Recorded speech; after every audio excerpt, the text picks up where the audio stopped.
He's Chase Sr. I'm Harrison Graham. Let's get to some Lakers news and rumors, Chase, with the second half of the season here.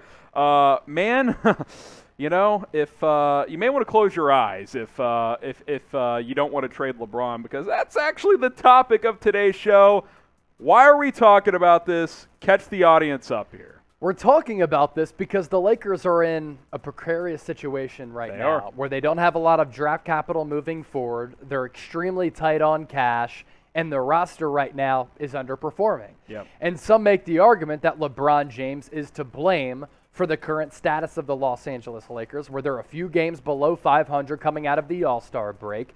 And the last 2 years, they have failed to reach expectations. Now, last year, a big reason for that, all of the injuries. But people are looking at the future of Los Angeles and saying, okay, yes, LeBron James is still at the peak of his powers, even at the age of 37 years old, but he's making a lot of money. He's set to be a free agent after 2022, 2023. During the All-Star break, he openly talked about leaving Los Angeles. He's expensive moving forward. He's going to continue to get older, not any younger. Is the time right now to trade LeBron James? This coming from Colin Cowherd on The Herd. LeBron has missed 75 games the last 4 years. He's getting older, and he's not nearly as dominant on the defensive end. I would prefer the Lakers keep LeBron, trade AD, and blow it up this offseason. But so what if you have to trade him? LA has a history. We just get the next guy. Kareem, Wilt, Shaq, LeBron. Of course, that list goes on and on and on. Got to mention Kobe Bryant, but the point here being the Lakers have had no issues, even after some down years, of pivoting from one superstar and somehow finding another. Could they do that with LeBron, retool and rebuild with some really good young pieces if they traded him away? And I think that this is kind of the what's the word? This is kind of the roller coaster of LeBron. He's going to get you a title, which he already has when you trade. And it's going to happen fast. But there's always the long view, there's always drama. There's going to be multiple coaches. Like, if they run a bat next year and they're a first-round exit or they don't even make the playoffs, Vogel's gone. You can pretty much book that. Especially, I mean, some say David Blatt wasn't set up for success. You know, there's all kinds of stories out there. But the point being is, this is the story of LeBron, Chase. He's going to win you games. You're going to win a title. But by the middle or the end of the tenure, you're glad you did it, but you're also like, it's kind of a headache at this point. Like, you know, he wanted Russell Westbrook. Well, you get him, and look what's happened. Like, what he does is, from a team-building philosophy standpoint, he prioritizes veterans instead of developing younger players, and he's trying to compete for championships right now in the current window. Because of that, he costs you down the road. Now, Cleveland, in the early part of his tenure, they didn't surround him with the necessary pieces to seriously win an NBA championship. And his relationship with Dan Gilbert caused him to flock to South Beach to go to Miami. But even with the Heat, he wore out his welcome there. He comes back to Cleveland, wins a title, leaves for Los Angeles, wins a title in year 2 with the Lakers. And now he's saying look at Los Angeles. I won't close the door on a Cleveland return. Exactly right. I mean, it's just, you know, it's like that door is ajar. He sees the writing on the wall, and he's like, oh, the Cavs are good again? I got a crib out there. Why not? I mean, you know, that's just how it goes with LeBron. Here's Bill Plaschke on LeBron saying, at this point in his career, there really is only one way LeBron can help the Lakers win a championship. They must trade him. It's their best chance at getting the fastest start on their inevitable rebuild. It's their last chance to fix the Lakers brand before it sinks into what could be a decade of mediocrity. I don't know about a decade of mediocrity because it is the Lakers. Players want to go there. But his point's well taken. Like, if you don't, let's just say LeBron plays his last 2 years out of his contract here. I mean, there's a decent chance after that he would either retire or sign elsewhere. If you're not winning by this time next year, like, what if you get to the deadline next year, Chase, and you imagine? And you're below 500? Like, do you consider trading him at that point? A LeBron trade at the deadline. I think you would have to at that point, though. Like, if before the deadline next year, you're like, we ain't winning with this core. Don't you have to consider trading him because he's probably not going to re-sign at that point? Get a haul back from a desperate You're team. going to get like 4 firsts and like 3 good young players. I mean, even at a 38-year-old And what, LeBron, no first-round picks until 2027? You get that back right away. You could fast-track that rebuild like that if you traded LeBron. I'm not saying you do it, but hey, you know. Also, Jalen Rose saying LeBron should take the minimum to go to the Cleveland Cavaliers. if he's serious about winning a championship. Hey, man. So there's that as well. That would be something. Should the Lakers trade LeBron and rebuild? Type Y for yes. Type N for no. Let us know what you guys think on this one. I know the comment section on this video, it's going to be popping. He's Chase. I'm Harrison. Let's take a look at the second half of the NBA season, really the final third here, Chase, as we get through NBA All-Star Weekend and now games pick back up again here. We'll kind of break down the conference standings, take a look at MVP odds and some of the other awards as well, how things sit with about 25 games left to go. Let's take a look at the Eastern Conference here, Chase, and you know, we've talked about this off air a little bit, how tight it is, really 1 through 8 in the East. It's really the tightest that the East has been in a really long time, because you look at the Miami Heat in that one spot at 38-21, tied with the Chicago Bulls. Philadelphia 76ers went into the All-Star break with a great win over the Milwaukee Bucks in that third spot at 35-23. The Bucks are 36-24 at fifth. Cavaliers ahead of them, but the Boston Celtics still in the mix, only a couple games back from the Miami Heat, all the way down in sixth. And then the Atlanta Hawks, still kind of in the mix as well at 28-30. By the way, we're recording this on Thursday. Some games are taking place on Thursday night as we resume following the All-Star break. But the point here being, Harrison, the East hasn't been this closely tied in a really long time, to the point where in the first round of the NBA playoffs, there's going to be a really good team that gets bounced. And we're not sure who it's going to be. Is Brooklyn going to continue to climb the Eastern Conference standings with Ben Simmons sometime returning and Kevin Durant coming back into the lineup? Could a Sixers, a Milwaukee, a Miami, a Boston, another good team like Cleveland get ousted in that first round? That's what's going to happen, because some of those series are going to be wire to wire. And it sounds like March 1st, New York City could lift the vaccine mandate, which means Kyrie Irving would be cleared to return as a full-time participant if that happens. Which team will come out of the Eastern Conference and make the NBA Finals? Let us know down in the comments who you think will make the Finals out of the East. All right, we got some hoodies on sale for you guys, a variety of ones right here for you. Chatsports.com/NBA hoodie. Different hoodies, different styles for different teams, different players as well. Love the player team combo ones that you can get, just like this Ja Morant one. I know there's Steph Curry ones as well. Chatsports.com/NBA hoodie. Love this Hornets jacket style also. You can get that one for other teams as well. Click the link. It'll be in the comments, the description of this video. Click and shop and pick up a brand new jacket or hoodie. Okay, take a look at the West now, Chase. A little bit of a different story. Phoenix has kind of separated themselves at the top. Golden State kind of feels like that clear number 2, but Memphis in the standings, game and a half back of the Warriors. At what point do we take them seriously as at least a conference finals threat? You have to, because they're a really good team. They have a couple of really good options offensively, led by Ja Morant. It's criminal that he's not getting as much NBA MVP buzz as he should be. He's been terrific. Dylan Brooks is a really good player. Your boy Desmond Bane has been lighting it up. Jaren Jackson Jr. playing really good basketball too.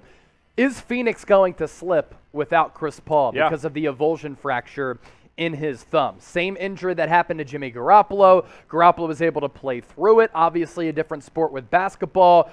A little bit more contact and movement with that thumb as compared to being a quarterback, even though Jimmy Garoppolo obviously throwing the football. I think Phoenix is good enough and deep enough to maintain that number 1 position. But after that, things are wide open. The Warriors, prior to the All-Star break, started to slip a little bit. All year, they've been boosting the NBA's best defense, but defense has been one of the weak aspects of that team last couple of weeks. I think Memphis is scary good. I think they can upset any of these teams in the West. Utah Jazz, not really buying them as serious playoff contenders. Dallas Mavericks, that's your squad. It's an opportunity for Dallas. If you draw Utah and you're Dallas, you should be going into that thinking we should win this series. They should, in my opinion, because you've got the best player in the series. So we'll slightly above Donovan. We'll see what happens there. I think Denver's a team to watch. Chase Jokic is having another MVP caliber year.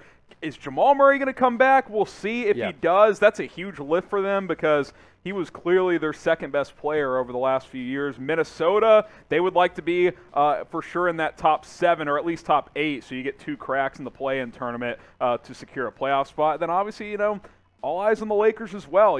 Can they sneak in and make some noise? Like, if Chris Paul isn't healthy, a 1-8 matchup in the first round, weirder things have happened. Let me say this. The Suns and the Warriors don't want to play the Lakers in the first round. Look, No. I understand they've been a disaster this year. Still LeBron. But over the course of a 7-game playoff series, they still have LeBron James, one of the best players in the NBA.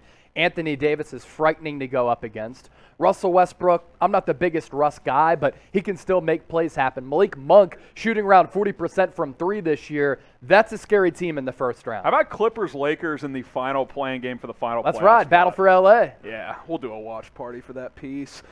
Which team's going to come out of the West now? Let us know. I'm going to go with Phoenix. The Chris Paul thing is something worth monitoring, but they've clearly been the best team this year. Golden State is still a force, but I still think they're working Clay back, trying to figure out how that all works together. We'll see when Draymond and James Wiseman come back, but I'm going to go with Phoenix. Where are you going? I like Phoenix, Golden State as well. Those are my 2 squads, but like I said, Memphis, they're for real. They can compete for an NBA title this year. See what happens. They got the athletes to do it. Subscribe to Chat Sports. More NBA news, rumors. How about some draft coverage as well? Hell yeah. We're going to get into ESPN NBA mock draft reaction if you're watching live on Thursday, so stay tuned for that. Free agency this offseason, it's going to be fantastic, so go ahead and subscribe to the channel. Let's take a quick look at some of these award races as well. MVP, obviously.